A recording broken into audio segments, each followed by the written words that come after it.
Haleluya. Shalom, salam sejahtera dalam Tuhan kita Yesus Kristus. Sungguh bersyukur malam ini atau sore ini kita boleh kembali bersama-sama untuk beribadah kepada Tuhan, menikmati persekutuan dengan Tuhan dan persekutuan dengan sesama. Dan sekarang kita akan menikmati firman-Nya.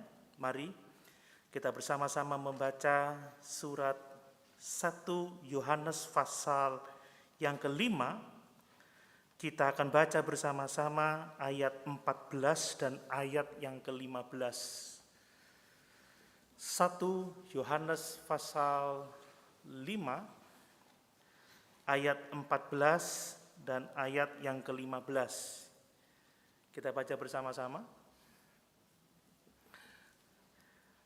2, 3. Dan inilah keberanian percaya kita kepadanya, yaitu bahwa Ia mengabulkan doa kita, jikalau kita meminta sesuatu kepadanya menurut kehendak-Nya. Dan jikalau kita tahu bahwa Ia mengabulkan apa saja yang kita minta, maka kita juga tahu bahwa kita telah memperoleh segala sesuatu yang telah kita minta kepadanya. Amin. Haleluya. Satu ayat yang sangat indah, yang sangat luar biasa. Saya ingin membacakannya di dalam terjemahan bahasa Indonesia sehari-hari. Di dalam terjemahan bahasa Indonesia sehari-hari ditulis seperti ini. Dan kita berani menghadap Allah karena kita yakin Ia mengabulkan doa kita. Kalau kita minta apa saja yang sesuai dengan kehendak-Nya. Karena kita tahu bahwa Ia mendengarkan kita kalau kita memohon kepadanya. Maka kita tahu juga bahwa Ia memberikan kita apa yang kita minta daripadanya. Bapak Ibu Saudara yang dikasihi oleh Tuhan, ini adalah ayat-ayat yang sangat indah bagi kita sekalian. Karena di dalamnya mengandung janji Tuhan yang sangat luar biasa, bahwa Tuhan akan menjawab setiap doa-doa kita. Amin. Siapa yang tidak ingin doa-doanya dijawab oleh Tuhan? Setiap kita yang berdoa, kita ingin doa-doa kita dijawab oleh Tuhan. Dan Tuhan mengatakan bahwa doa-doa kita akan dijawab oleh-Nya. Doa-doa yang sesuai dengan kehendak Tuhan. Dan tidak hanya itu, di dalam ayat yang ke-15 kita membaca, kalau kita tahu bahwa Allah mengabulkan apa saja yang kita minta kepadanya, maka kita tahu juga bahwa kita telah memperoleh segala sesuatu yang kita minta kepadanya. Sungguh hal yang sangat luar biasa. Bapak Ibu sebagai orang-orang percaya, ketahuilah kalau kita berdoa, Tuhan pasti menjawab doa kita. Dan kalau kita meminta sesuatu kepadanya dan kita tahu bahwa Allah memberikan itu, maka ketahuilah bahwa Tuhan telah memberikan segala sesuatu yang kita minta kepadanya. Kita telah memperoleh segala sesuatu yang telah kita minta kepadanya. Saya yakin bahwa Rasul Yohanes dia sedang mendorong para pembacanya supaya mereka bertekun di dalam doa, supaya mereka terus setia berdoa. Kita harus mengakui ada kalanya kita lemah dalam berdoa, ada kalanya kita tidak bersungguh-sungguh berdoa, tetapi melalui ayat-ayat yang luar biasa ini Rasul Yohanes mau tidak hanya pembacanya tetapi saudara dan saya untuk setia berdoa kepada Allah. Untuk berdoa dengan tidak jemu-jemu. Jadi saya mendorong diri saya sendiri untuk lebih lagi berdoa, untuk lebih lagi berdoa. Dan pada kesempatan ini saya rindu supaya firman Allah mendorong Bapak Ibu Saudara sekalian untuk setia berdoa. Amin. Mau setia berdoa? Coba baca Mazmur 65 ayat yang ketiga. Mazmur 65 ayat yang ketiga. Kenapa kita harus tekun atau setia berdoa? Mazmur 65 ayat yang ketiga. Sebab Allah adalah Allah yang mendengarkan doa-doa kita. Amin. Mazmur 65 ayat yang ketiga. Engkau yang mendengarkan doa kepadamulah datang semua yang hidup. Mari kita semua melalui firman Tuhan ini akan sungguh-sungguh didorong untuk setia berdoa, bertekun berdoa, berdoa sesuai dengan kehendak Allah dan memiliki keyakinan yang kokoh bahwa Allah telah memberikan apa yang telah kita minta daripadanya. Kita telah memperoleh apa yang telah kita minta daripadanya. Bapak Ibu Saudara yang dikasihi oleh Tuhan, ayat-ayat ini adalah perkataan-perkataan Tuhan Yesus atau janji-janji Tuhan Yesus yang telah didengar oleh Rasul Yohanes. Jadi selama pengiringannya kepada Tuhan Yesus, Rasul Yohanes banyak menerima janji-janji Tuhan yang luar biasa. Dan dia mengulang lagi, menekankan kembali janji-janji Tuhan yang didengarnya itu kepada para pembacanya. Coba kita membaca di dalam Yohanes pasal 14 ayat 13 sampai 14. Yohanes mendengarkan janji jawaban atas doa ini dari Tuhan Yesus secara langsung. Yohanes pasal 14 ayat 13 sampai 14. Dan apa juga yang kamu minta dalam namaku, aku akan melakukannya, supaya Bapa dipermuliakan di dalam Anak. Jika kamu meminta sesuatu kepadaku dalam namaku, aku akan melakukannya. Amin. Ini yang Rasul Yohanes dengar dari Yesus dan dia sampaikan kembali kepada orang-orang yang percaya pada waktu itu bahwa kita memiliki keberanian untuk percaya bahwa Allah mengabulkan doa-doa kita.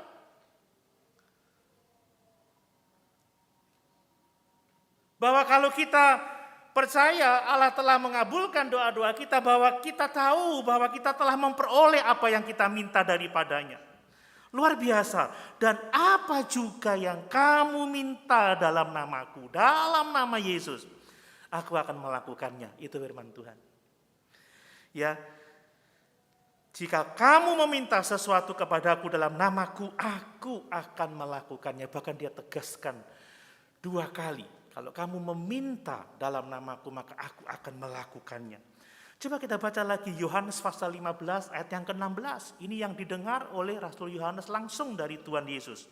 Yohanes pasal 15 ayat yang ke-16. Mari kita percayai firman-firman Tuhan ini. Bukan kamu yang memilih aku, tetapi akulah yang memilih kamu.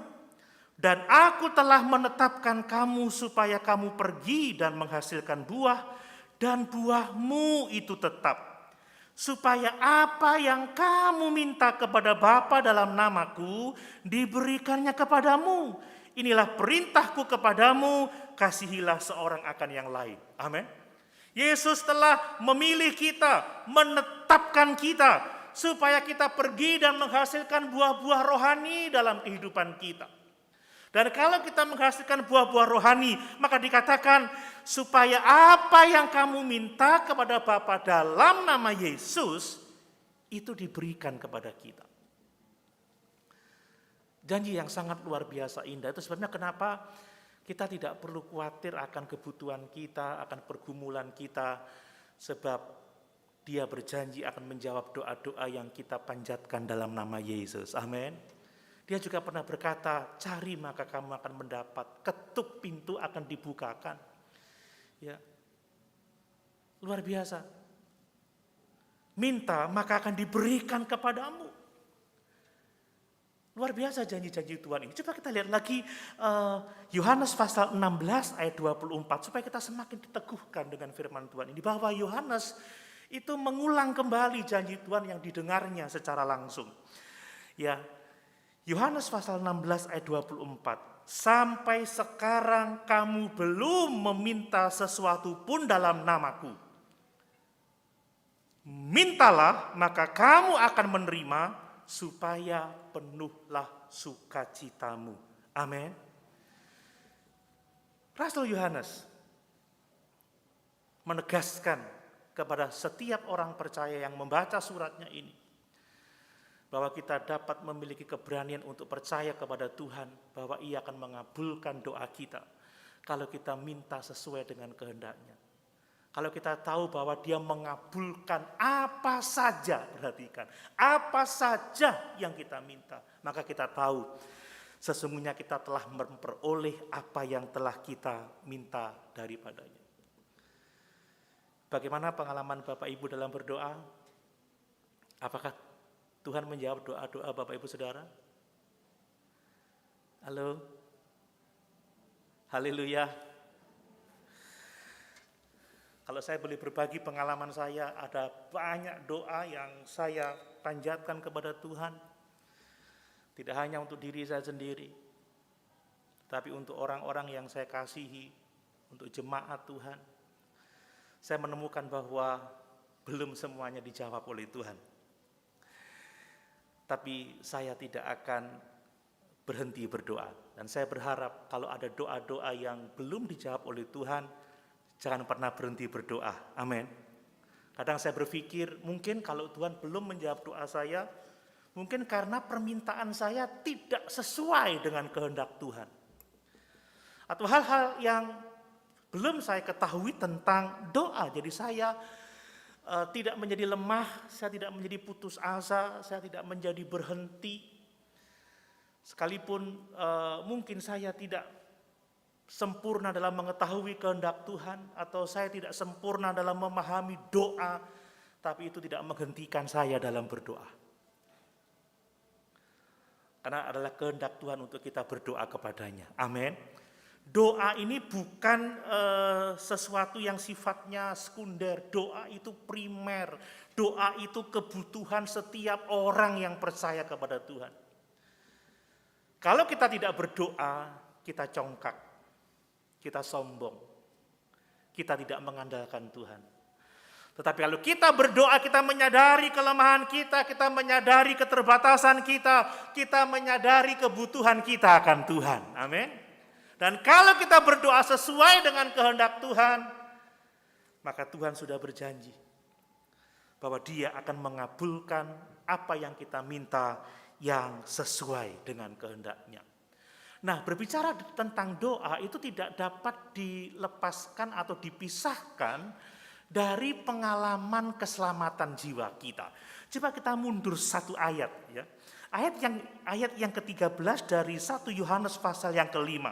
Semuanya itu kutuliskan kepada kamu supaya kamu yang percaya kepada nama Anak Allah tahu bahwa kamu memiliki hidup yang kekal. Lalu ayat yang ke-14 dikatakan dan.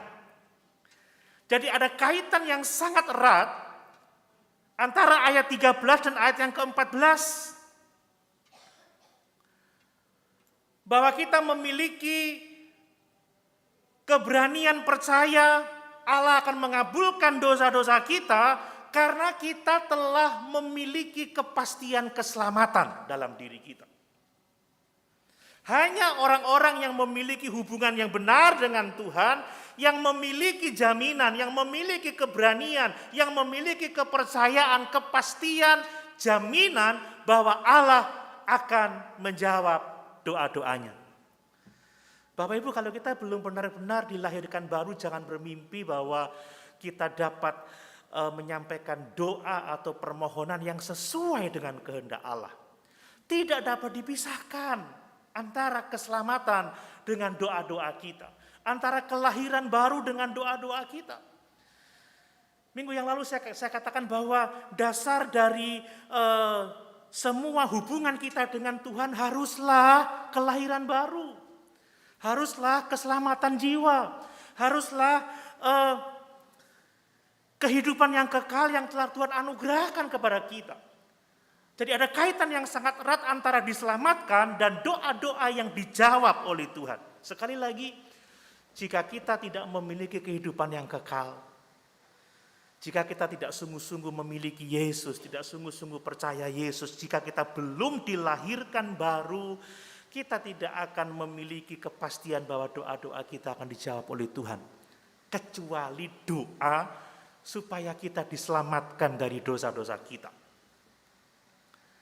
Saya mau mengatakan bahwa janji dari dua ayat ini adalah untuk anak-anak Tuhan. Amin. Ini bukan janji untuk semua orang, tetapi ini janji untuk orang-orang percaya, janji untuk pengikut Kristus. Apa janjinya? Tadi sudah saya ulang-ulang supaya kita ingat bahwa sebagai orang percaya, kita memiliki keberanian percaya, kita memiliki keyakinan yang teguh bahwa Allah akan mengabulkan doa kita. Jika kita berdoa sesuai dengan kehendak-Nya. Kita sebagai orang-orang percaya dapat tahu, kalau kita tahu bahwa Allah mengabulkan semua doa-doa kita, semua permintaan kita, maka kita tahu bahwa kita sudah memperoleh apa yang kita minta daripadanya. Mari saya akan menjelaskan beberapa hal tentang doa supaya kita dapat berdoa sesuai dengan kehendak Tuhan. Dari 2 ayat ini saya melihat, Bapak Ibu yang dikasih oleh Tuhan, yang pertama perhatikan bahwa kita harus benar-benar memiliki keberanian percaya kepadanya. Percaya kita bahwa doa-doa kita akan dijawab itu tidak bergantung pada diri kita, tetapi bergantung pada Tuhan. Amin. Keberanian percaya kita itu di dalam Tuhan. Keberanian percaya itu adalah kepada Tuhan. Saya baca lagi ayat 14. Dan inilah keberanian percaya kita kepadanya. Bapak Ibu, kalau kita percaya bahwa Allah akan menjawab doa-doa kita, itu tidak pernah bergantung pada diri kita sendiri. Kepercayaan itu bergantung sepenuhnya kepada Yesus Kristus Tuhan kita. Jadi kalau saya percaya bahwa Allah akan menjawab doa-doa saya, itu bukan karena saya, tetapi karena Yesus telah mati dan bangkit untuk keselamatan jiwa saya, karena Yesus telah menganugerahkan Roh Kudus-Nya kepada saya, karena Yesus menyertai saya, karena Yesus telah berjanji untuk menjawab doa-doa saya. Amin. Ini yang penting. Jadi kepastian keyakinan, kepercayaan kita itu bukan pada diri kita sendiri, tetapi pada Yesus yang sudah mengasihi kita. Mari coba kita lihat di dalam Ibrani pasal 4, saya mau menunjukkan bahwa kepastian atau keyakinan Allah menjawab doa-doa kita itu datang dari Tuhan Yesus, bukan dari diri kita sendiri. Ibrani pasal yang keempat. Saya membaca ayat yang ke-14, coba lihat.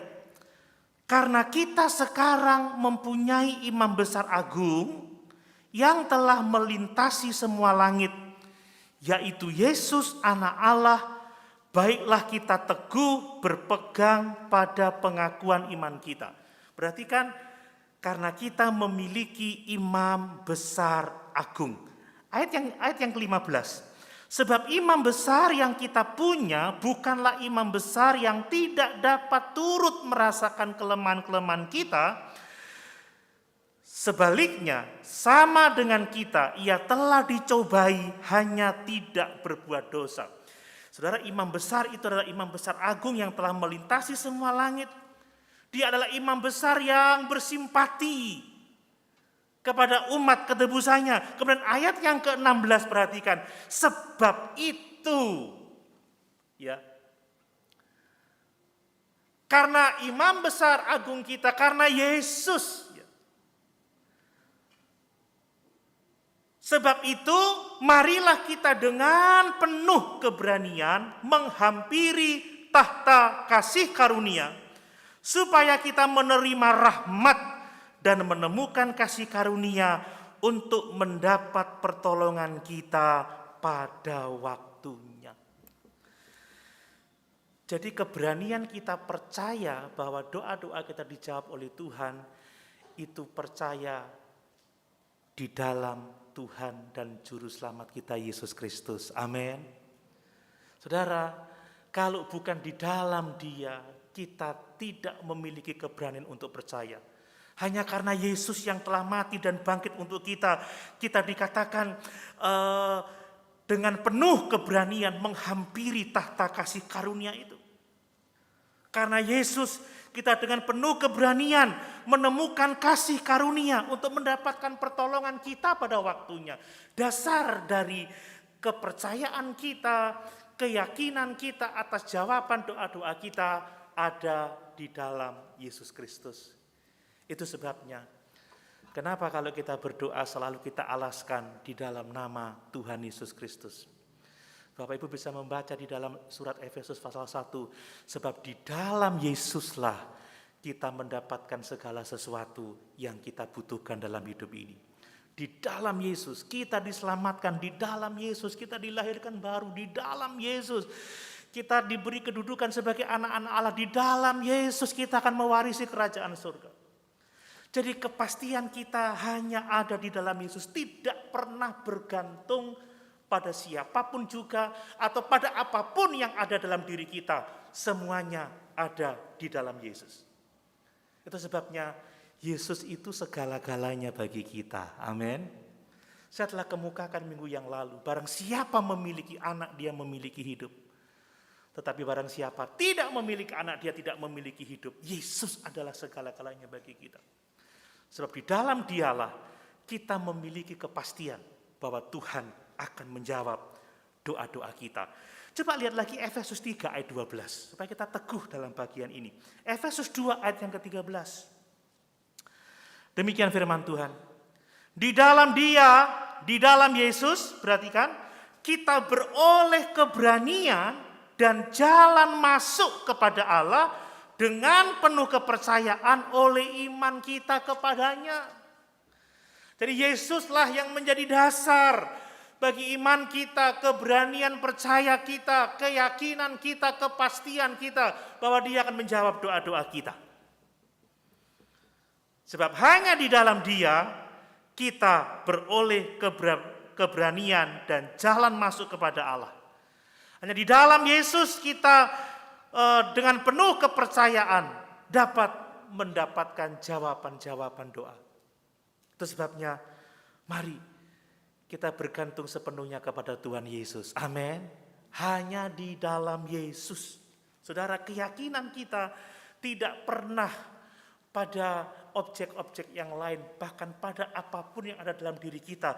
Keyakinan kita hanya ada di dalam Yesus Kristus yang telah memberikan nyawanya untuk keselamatan jiwa kita. Bagaimana rahasia supaya doa-doa kita dijawab? Saudara, dasarkan keyakinanmu kepada Yesus, bukan pada yang lain. Amin. Yang kedua, saudara, bahwa kalau kita mau berdoa, kita harus sungguh-sungguh masuk dalam hadirat Tuhan. Kita harus benar-benar datang kepada Tuhan. Ya, di dalam ayat yang ke-14 dari 1 Yohanes pasal yang kelima dikatakan, dan inilah keberanian percaya kita. Saya tadi membacakan di dalam terjemahan bahasa Indonesia sehari-hari seperti ini. Dan kita berani menghadap Allah. Sayang ya, di tim multimedia tidak ada bahasa Indonesia sehari-hari. Bapak Ibu kalau ada berkat silakan membeli Alkitab dalam terjemahan bahasa Indonesia sehari-hari. Ini terjemahan parafrase. Memiliki arti yang sama tetapi dengan cara yang lebih mudah dipahami dalam bahasa kita. Jadi kalau dikatakan dan inilah keberanian percaya kita kepadanya itu dalam terjemahan sehari-hari, dan kita berani menghadap Allah. Bapak Ibu yang dikasih oleh Tuhan, kita tidak akan pernah sungguh-sungguh mendapatkan jawaban doa kalau kita tidak masuk di dalam hadirat Allah. Tadi kita sudah membaca ya bahwa kita harus datang kepada Tuhan, masuk ke dalam hadirat-Nya. Kita tidak sungguh-sungguh berdoa kepada Allah kalau kita tidak ada di dalam hadirat Tuhan. Saudara, berdoa itu tidak hanya sekedar membacakan list permohonan. Ada daftar doa. Doa tidak sekedar kita menghafal doa Bapa kami. Semua orang bisa menghafal doa Bapa kami yang di surga, dikuduskanlah namamu, datanglah kerajaanmu, kan begitu. Jadilah kehendakmu di bumi seperti di surga. Berikanlah kepada kami makanan kami yang secukupnya. Ampunilah kesalahan kami seperti kami mengampuni orang yang bersalah kepada kami. Jangan membawa kami ke dalam pencobaan, tetapi lepaskanlah kami dari apa yang jahat, sebab Engkaulah yang mempunyai kuasa kemuliaan sampai selama-lamanya. Semua orang bisa hafal, tetapi belum tentu ketika orang mengatakan atau mengucapkan doa itu, dia benar-benar masuk dalam hadirat Tuhan. Belum tentu dia benar-benar menghadap Allah, saudara. Saudara, kalau kita menyadari bahwa kita menghadap Allah, apakah kita berani selengean? Haleluya. Saudara, coba kalau kita kebaktian online ya. Dulu waktu masih pandemi, masih belum boleh tatap muka, kebaktian pakai celana pendek, pakai daster, sambil ngemil ya kan? Karena tidak benar-benar ada di dalam persekutuan orang-orang percaya. Tapi coba sekarang, kita tertib karena kita ada di ruangan gereja ini.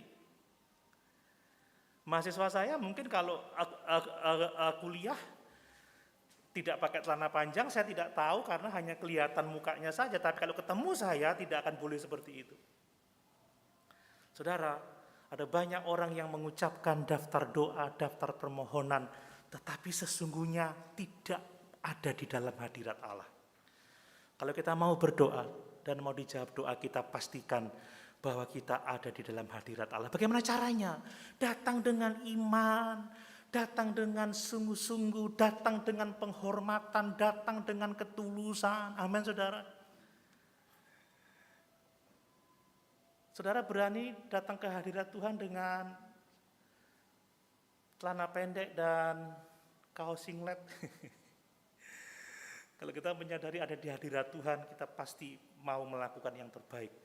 Tentunya berbeda kalau kita dalam kondisi-kondisi khusus ya, kita dalam sebuah keadaan yang di luar dugaan, tidak bisa kita kendalikan, itu lain cerita.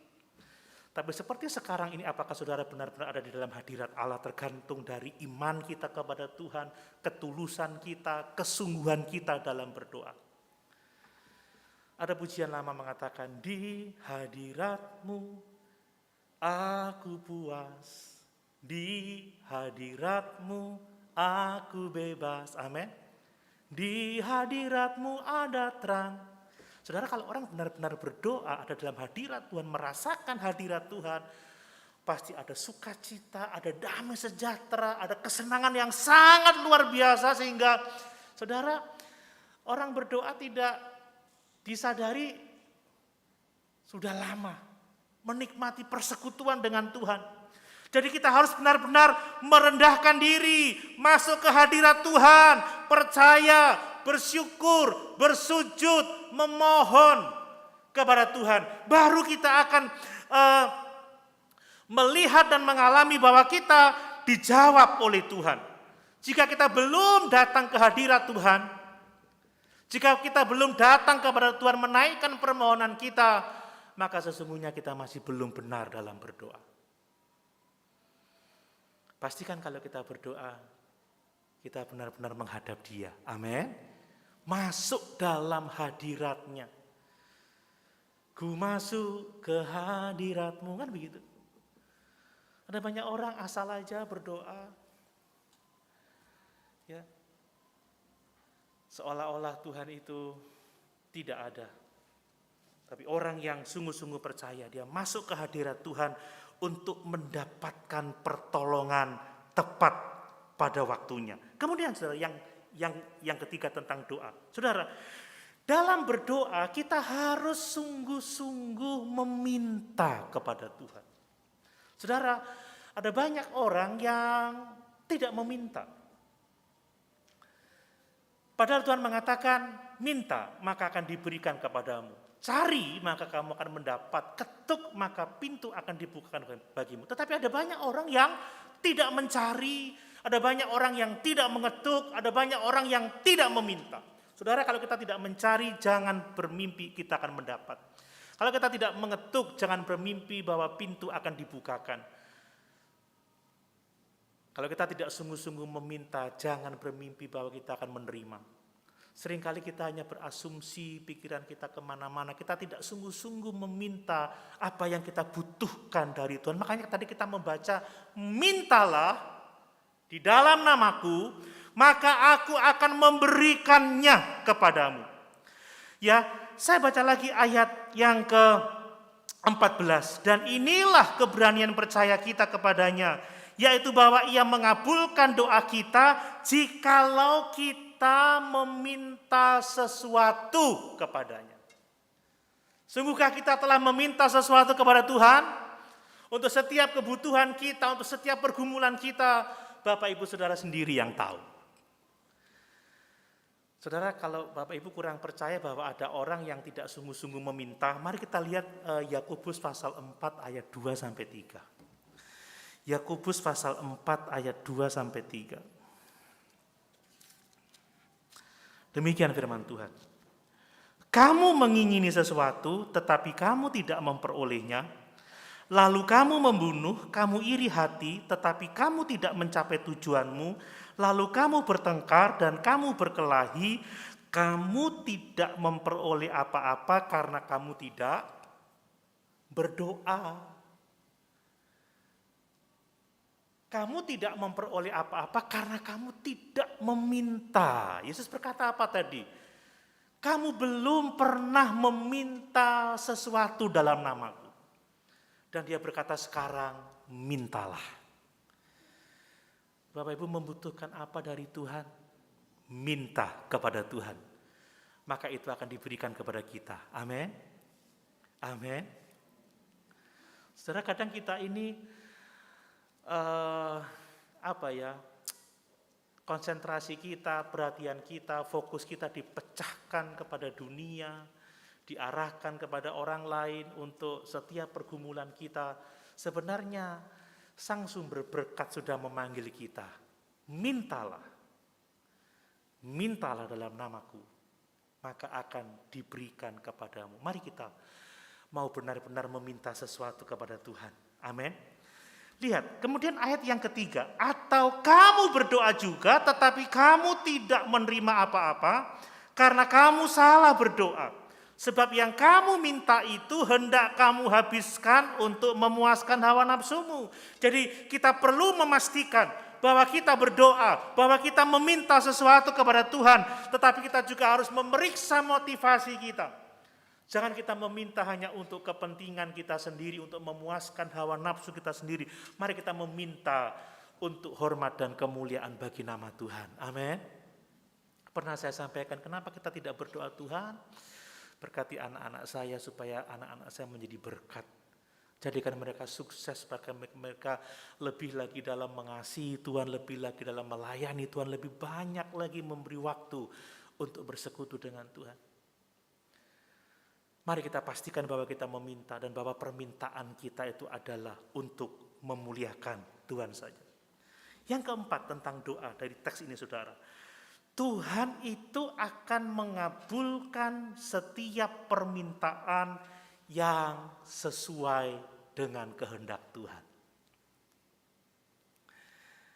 Nah, ini sesuatu yang mungkin agak sukar ya untuk kita mempraktekannya. Kadang kita tidak tahu seperti apa sih kehendak Tuhan itu. Bapak Ibu yang dikasihi oleh Tuhan, banyak orang yang tidak mengenal Allah itu berdoa, tetapi mereka tidak berdoa yang sesuai dengan kehendak Allah. Mereka tidak mencari kehendak Allah. Orang-orang yang tidak mengenal Allah ini mereka berdoa dan berusaha supaya Allah itu dapat memenuhi kebutuhannya, dapat melakukan kehendak Allah. Orang-orang yang tidak mengenal Allah, dia berdoa dan ingin memakai Allah untuk mendapatkan keinginan mereka. Ini doa yang tidak sesuai dengan kehendak Tuhan. Tetapi doa yang benar, doa yang sesuai dengan kehendak Tuhan, doa yang alkitabiah itu bukan mencoba memakai Tuhan, menggunakan Tuhan, memanfaatkan Tuhan untuk memberikan apa yang kita inginkan, tetapi doa yang benar, doa yang alkitabiah adalah doa yang menyerahkan kehendak kita pada kehendak Tuhan.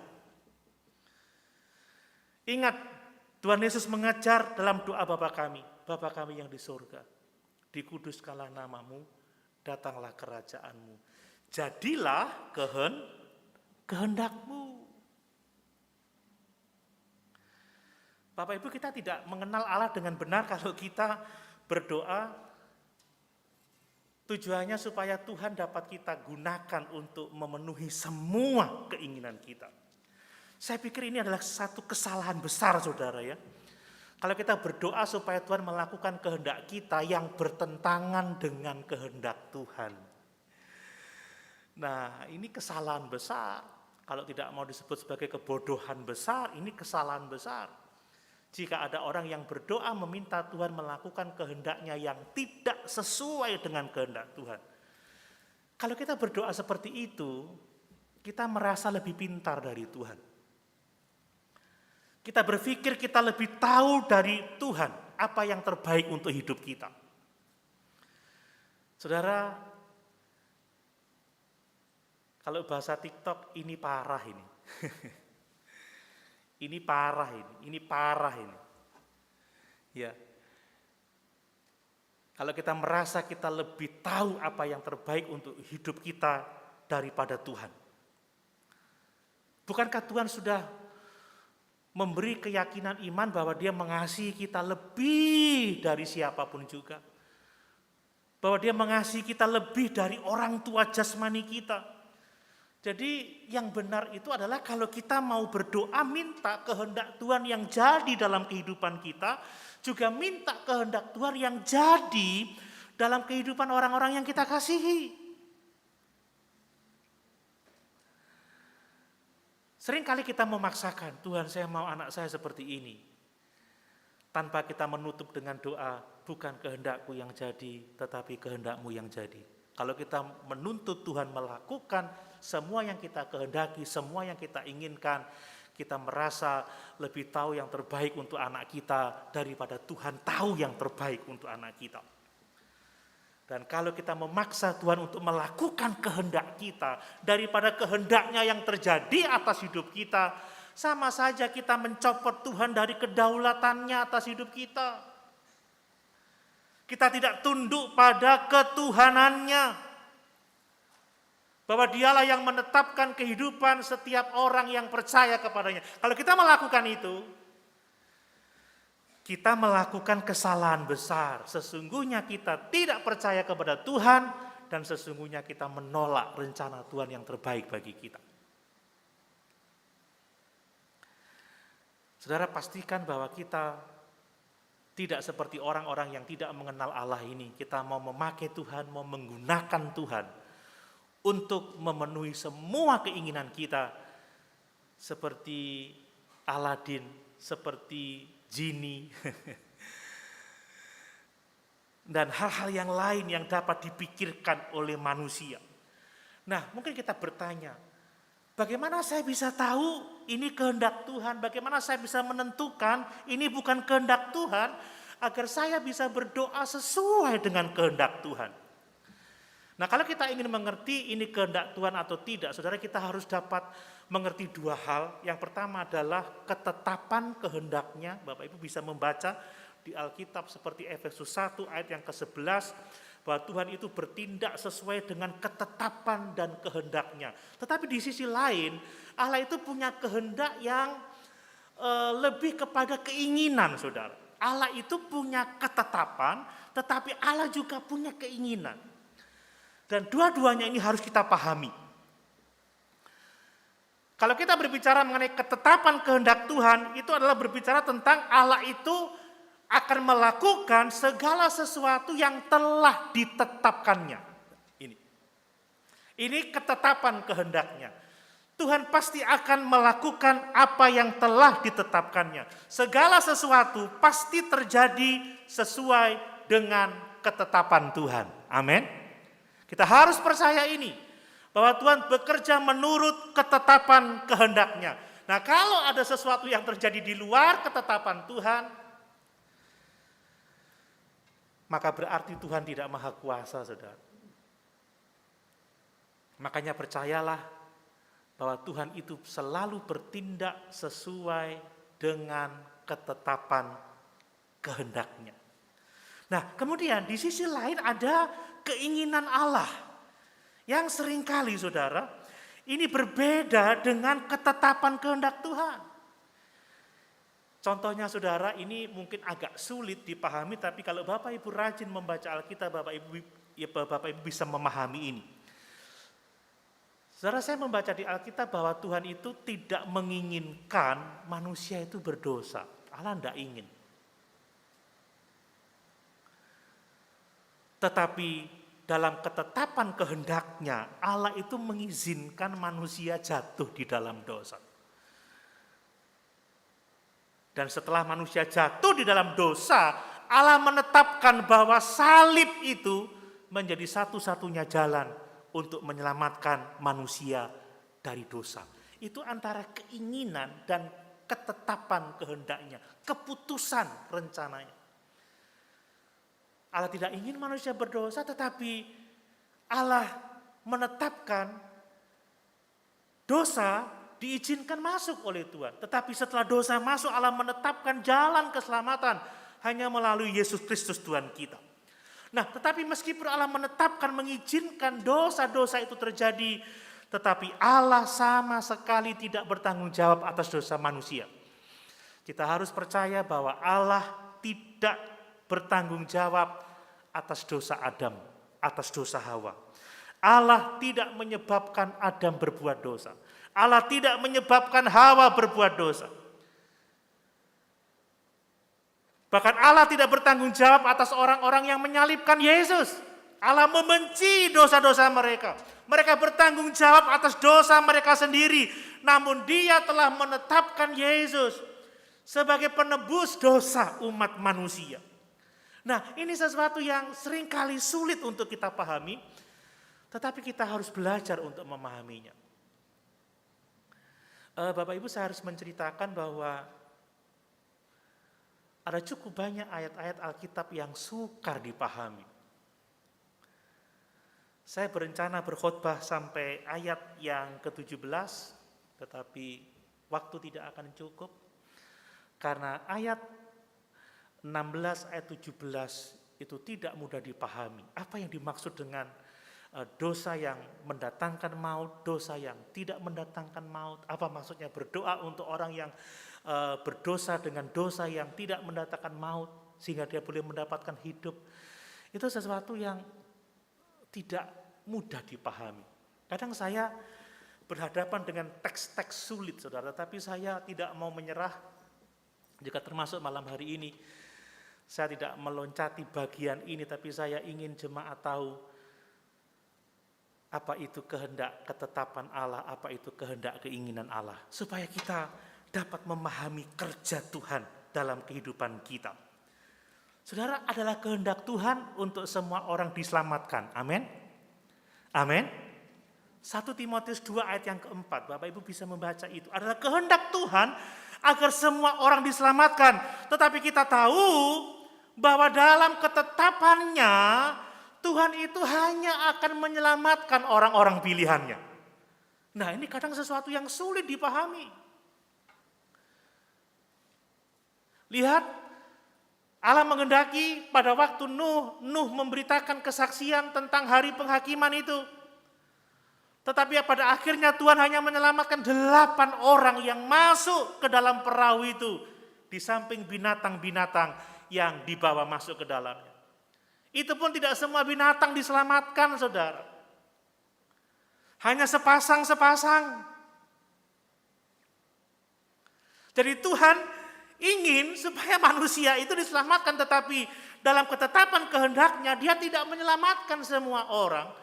Hanya orang-orang pilihannya yang diselamatkan oleh Tuhan. Jadi bertentangan dengan kehendak Tuhan kalau kita berdoa, Tuhan selamatkanlah seluruh umat manusia di atas muka bumi ini. Saudara, itu tidak mungkin terjadi karena sampai sekarang ada begitu banyak orang percaya yang meninggal dunia dan kita tahu mereka masuk dalam penghukuman kekal untuk selama-lamanya.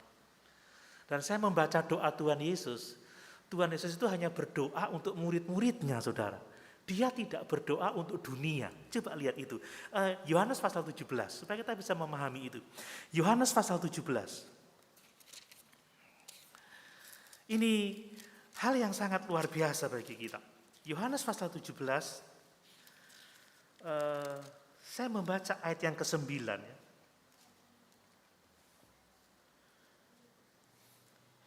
Aku berdoa untuk mereka, bukan untuk dunia aku berdoa. Tetapi untuk mereka yang telah Engkau berikan kepadaku, sebab mereka adalah milik-Mu. Saudara, Tuhan tidak mendoakan semua orang loh dalam konteks ini. Dia hanya berdoa untuk murid-muridnya. Aku berdoa untuk murid-muridku, bukan untuk dunia ini. Sebab mereka adalah milik-Mu, ya Bapa. Jadi mungkin kita tidak bisa berdoa untuk semua orang, tapi kita berdoa untuk orang-orang yang kita kasihi, kita berdoa untuk keluarga kita berdoa untuk jemaat Tuhan. Tetapi kita juga tidak tahu apakah Tuhan menghendaki untuk mengabulkan doa-doa kita sesuai dengan kehendaknya itu ya. Ini sesuatu yang kadang juga sulit saya pahami, saudara. Itu sebabnya tatkala kita berdoa apa saja, kita seharusnya menutup dengan kata-kata bukan kehendakku yang jadi, melainkan kehendak-Mu yang jadi. Kita bersyafaat untuk bangsa-bangsa, kita bersyafaat untuk dunia ini, tetapi akhirnya kita harus mengatakan, tetapi bukan kehendakku yang jadi, melainkan kehendak-Mu yang jadi. Saudara membaca banyak ayat di Perjanjian Lama, orang fasik itu seperti ditempatkan di tepi-tepi tebing yang sangat licin. Mereka akan segera tergelincir, mereka akan segera lenyap. Orang fasik tidak tahan berdiri di kumpulan orang benar, mereka seperti sekam yang akan dibakar oleh api yang menyala-nyala itu. Dan lebih sulit lagi, saudara, kita kadang tidak paham bagaimana kita berdoa sesuai dengan kehendak Tuhan, sebab jalan Tuhan bukan jalan kita. Ini realitas yang harus kita pahami. Coba lihat Yesaya 55 ayat 8-9. Yesaya 55 ayat 8-9. Sebab rancanganku bukanlah rancanganmu, dan jalanmu bukanlah jalanku. Demikianlah firman Tuhan. Seperti tingginya langit dari bumi, demikianlah tingginya jalanku dari jalanmu, dan rancanganku dari rancanganmu. Jadi karena ada perbedaan yang sangat besar antara pikiran kita dengan pikiran Tuhan, rancangan kita dengan rancangan Tuhan, maka seringkali kita tidak berdoa sesuai dengan kehendak Tuhan. Saudara, kita sering berpikir dan kita mau Tuhan itu mengerjakan sesuatu sesuai dengan pikiran kita, sesuai dengan rancangan kita. Seandainya saya murid-murid Yohanes Pembaptis, saudara, ketika Yohanes Pembaptis dipenjara oleh Herodes, dia pasti berdoa, Tuhan, selamatkan Yohanes Pembaptis. Berikanlah dia tahun-tahun baik untuk dapat memberitakan Injil kerajaan-Mu. Berikan dia tahun-tahun yang baik untuk dapat meluaskan kerajaan Allah. Tetapi ternyata pikiran murid-murid bukan seperti pikiran Tuhan. Justru Tuhan membuat Herodes melakukan tindakan-tindakan yang saudara bisa membaca di Alkitab. Dia berjanji kepada anaknya dan akhirnya menyebabkan Yohanes Pembaptis harus dipenggal kepalanya.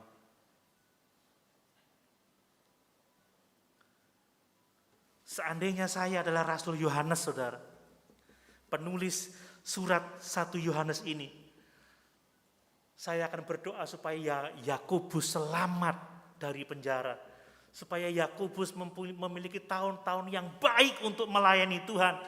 Tetapi apa yang terjadi, saudara? Yakobus mati karena Injil itu. Herodes membunuh Yakobus, tetapi Allah mengutus malaikatnya untuk membebaskan Petrus. Rancangan kita bukan rancangan Tuhan. Pikiran kita bukan pikiran Tuhan. Ada perbedaan yang sangat tajam. Ya memang tidak ditulis di Alkitab bahwa Yohanes berdoa untuk Yakobus supaya Yakobus selamat, tetapi Saya percaya kalau saya menjadi dia, saya akan mendoakan saudara saya itu. Tuhan selamatkan dia, Tuhan selamatkan dia, bebaskan dia. Tetapi Allah mengizinkan Yakobus menjadi martir. Tetapi Petrus, saudara, diselamatkan oleh Tuhan. Saudara, saya mempelajari ini tidak menjadi kecil hati. Dan saya berharap apa yang saya sampaikan tidak membuat Bapak Ibu menjadi lemah untuk berdoa. Sebab seringkali terkadang memang sulit, saudara ya, kita memahami tentang doa yang benar itu seperti apa. Jangan kita memudahkan berdoa seperti orang-orang berkata, sebutkan dan klaim, sebutkan dan klaim, sebutkan dan klaim. Saudara, tidak sesederhana itu. Perhatikan saja, kehendak Tuhan adalah kerajaannya datang, tetapi membutuhkan waktu ribuan tahun, saudara. Dan melibatkan begitu banyak penderitaan orang-orang percaya. Di tengah-tengah kondisi seperti itu kita tetap harus bertekun dalam doa. Bahkan mungkin saat kita tidak mengerti kehendak Tuhan, saat kita tidak mengerti jalan Tuhan, kita tetap harus setia dalam doa. Amin.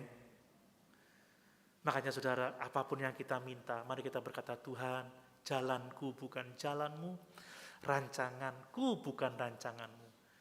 Bukanlah kehendakku yang jadi, melainkan kehendakmu yang jadi. Ini orang-orang yang mengikut Tuhan secara sungguh-sungguh. Bagian yang terakhir, saudara.